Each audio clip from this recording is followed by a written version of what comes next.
How to find yourself again when being the reliable one gets exhausting. Do you know what I hate most about myself? For some, it's how they look. For some, it's their inability to do something. For some, it's their background. Everyone has probably one aspect or the other that they hate about themselves. But for me, one of the things that irks me the most in life is how my faith and my moral compass demand reliability from me, even when the entire world doesn't give it back. Like, at all. How my willingness to do good can sometimes be shoved right back in my face with the question, who asked you to? And I still have a Christian obligation to wake up the next day and do good to others again. It's how my head remembers everybody's birthday, but very, very, very few people seem to remember mine, even of those that I remember theirs. It's how my faith asks me, sometimes graciously and sometimes painfully, to do good to people and to love even people who don't particularly like me. It is exhausting. And yes, in a faith and Christian context, it's crazy. I know it hits different because this is about obedience more than it is about my feelings. But yes, truthfully, it is exhausting. And I want to be careful with what I'm saying because I'm not in the business of airing my dirty laundry in the internet or my crazy thoughts, hoping that somebody would feel sorry for me. I wouldn't have anything to do with that. I'm not really asking someone to sympathize with me. If you have been following through my content, you know that this is about speaking to someone who feels this strange exhaustion that comes from trying to remain to, being a good person, and how being good doesn't always seem to make life easier, even when you perceptively think it does. And I think I've reached a point where I need to figure out what to do with it. I can't abandon the character of doing good and don't think I'm the best. I am far from the best, but I try. I cannot abandon my faith. It is the basis of who I am, and I cannot become cynical. But what I am trying to do right now is figure out how to carry it without letting it become the only thing that I am. After all, everything about Do and Decompress is taking the teeny tiny experiences that we go through every day and decompressing from those things and coming out of that tunnel as better and renewed and strengthened people facing life differently. So I've been away, for about a week, and honestly, it wasn't something that I had this grand intention of finding myself while I was away. No, it was just a friend who called and she said, hey, let's go have fun for a day or two. And, there was so many other things running through the week, and it was my time to reset. There was no ideas running in my head trying to turn into something. My creativity was actually very low in that time. It's just out there, just being, free and relaxing. So it felt like I had been treating reliability like a personality, or it was one of the things that dawned on me that it's like if I wasn't available,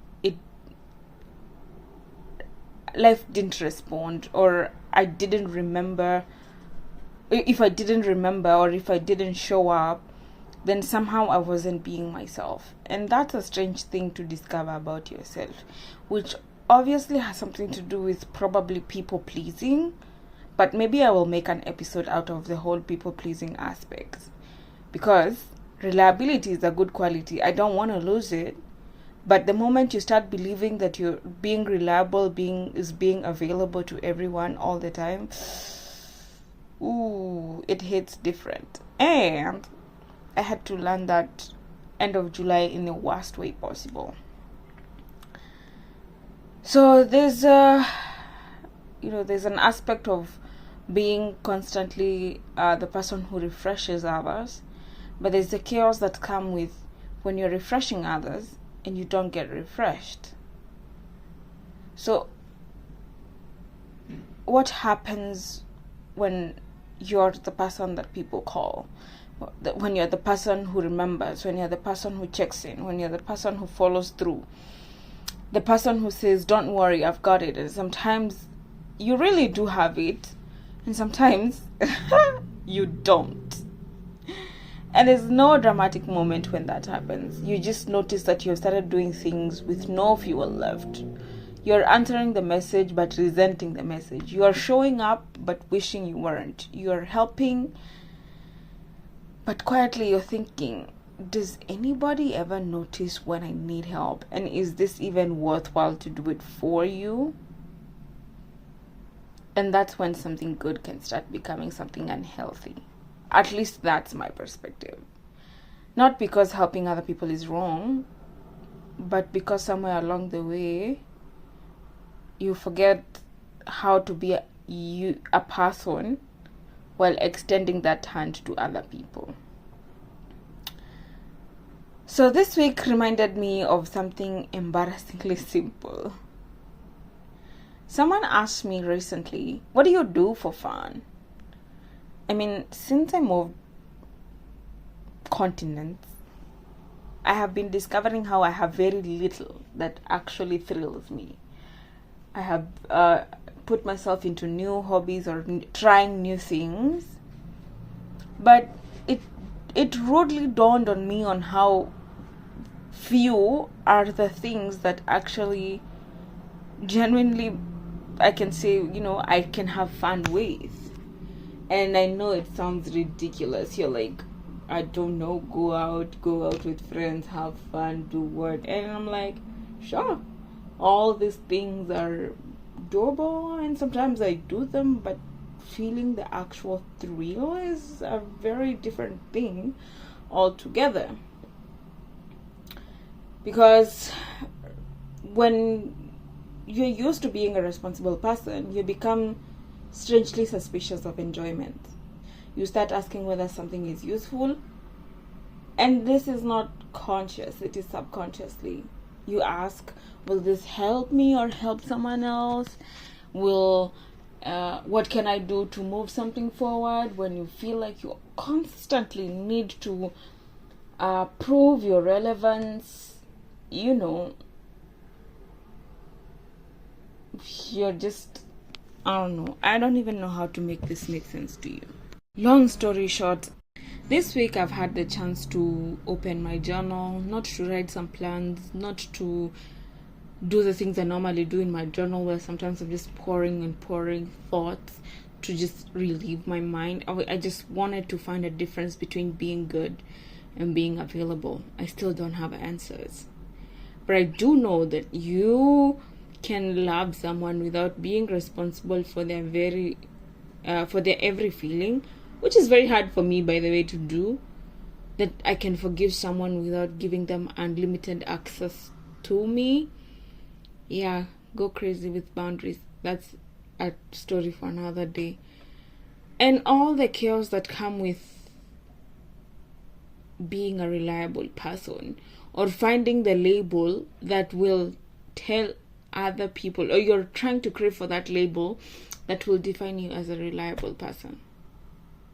I've spent a lot of time thinking about what it means to find myself again, and I don't think it means going backward, or I don't think it means giving up the good aspects about you. It just means reconciling yourself to your problems and figuring out how to draw a line between expressing your strongest version and allowing yourself to experience your weaknesses as well. That you are allowed to be more than what you provide, more than who you help, more than the person who remembers, more than the person who always answers, more than the person who can be counted on. Because if the only evidence I have of being a good person is how much I can carry, then I'm going to start confusing exhaustion with virtue, and I don't want to do that. So if you've been tired lately, or you have shared my experience in your life, I'm not going to tell you to reinvent your life or cut off everybody. Don't do that. Or become less caring. No. Being caring is a valuable thing. Stick to it. And I'm definitely not going to tell you that everybody who failed to show up for you is secretly teaching you some beautiful life lesson. They are not. They're just being terrible. Sometimes people just fail you, or sometimes people forget, or they just don't see what you do. And sometimes you have to accept that without allowing it to change who you are. But you can change how much of yourself you spend proving it, and that is different. So the reset here isn't how do I become a better version of myself. Maybe it's about reflecting. What would it look like to stop demanding so much from myself simply because I know I can give it? So that's the question I'm taking with me in this season. If you wanted to share with me, please do. Because none of the things I love about me, my generosity, my kindness, my caringness, my faith, I wouldn't want to lose any of those because I became a hard person, or I, flipped into a completely different version as I chase healing from my own heart. I don't want to become inconvenient, and I still don't want to carry people's things for my entire life. So I came back honestly without a breakthrough, but it was a refreshing break. But I think that might have been the point.